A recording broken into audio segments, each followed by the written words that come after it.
You're accepted just like you were one of them. And that's what that was what's nice about them also. They appreciated everything that we had done in helping them survive in a roundabout way.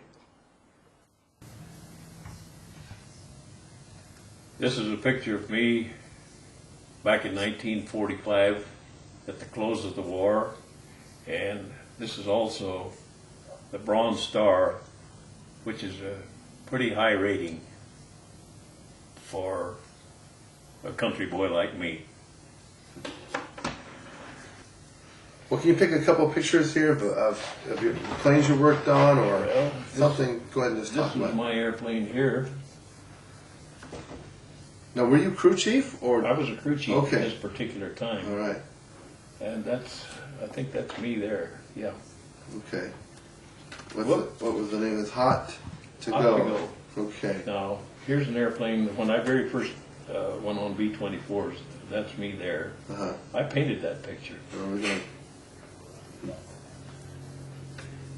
他自己是一个叫 crew chief，crew chief 就是他负责一个，所以你有一架飞机有几个维修人员，那 crew chief 就是最终负责，是他，就是这个他主要负责就 hot to go 一架 B-24运输机吧，那个是改装的，这是他主要维修飞机，但是他也帮助维修其他的飞机，他负责的是这个飞机，就是他在后边。然后他这个画，因为很多飞机他都是给他点一个小名啊什么，那这个画面都是他画的。Outer River, Letterbuck. Letterbuck, okay. Great. That's some of the men. That guy here lived in Arabasha. He got shot down, and I never know whether he got out or not. This was one. Do you remember his name? Thorson. I just know his last name, Thorson. This little guy was from Kentucky, and he said, they're still fitting and feuding back there. He says, my mama used to take me to church, and she said, grab me by the hand and drag me behind a tree so that they wouldn't shoot at us. And I've come close enough to contact him and come to find out his name was Gomer McKnight, and we tried contacting him. It comes out there's a funny telephone situation that either he's got an unregistered number or something, but we couldn't make contact. And that guy was a welder. He was a draftee, but he and another guy who was dead now, when they had to make racks, the bomb racks,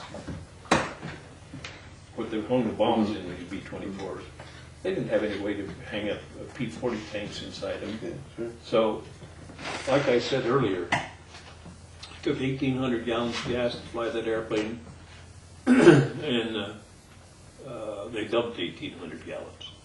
Well, what they did is they filled the tanks, and they filled 2 Bombay tanks, and then they put 2 P-40 2 or 4 P-40 wing tacks that they dropped when they went into combat.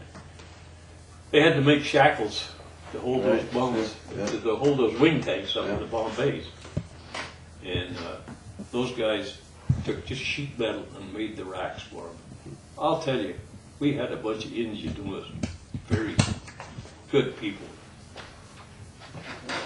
Knew how to put things together. And you remember Coke? Well, that's the thing that refreshes. Of course, we weren't drinking Coke. The pause that refreshes. You got the need. That was my friend in Spanish Fork. He went ahead of me, and he was going to Hawaii and wound up in the Philippines. And got his teeth all knocked out. He wound up in the prisoner of war camp in Japan. Not war camp, but anyway, I wound up working in the steel mill. And I was one of the first guys that came looking for me when he got out. He's also passed away with a brain tumor. I imagine that's what caused it. There's a bunch of cooks. And when we were in Karachi, they pulled 2 P-40 crates together, and that's what the mess hall was. Isn't that amazing? There's my old 38 Ford I took home. There's me in my uniform, and I was telling the lady earlier, I took my civilian clothes home when I got ready to leave, and I forgot to pick up a OD shirt. But you were still able to wear a white shirt back in those days with your uniform.